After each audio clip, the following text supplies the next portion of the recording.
من أراد الله بدأ بكم ومن وحده قبل عنكم ومن قصده توجه بكم مظاليا لا أحصي ثناءكم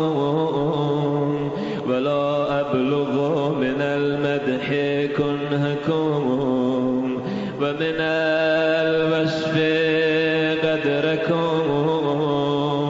وأنتم نور الأخيار وهداة الأبرار وحجج الجبار بكم فتح الله وبكم يختم وبكم ينزل الغيث وبكم يمسك السماء أن تقع على الأرض إلا بإذنه وبكم ينفس الهم ويكشف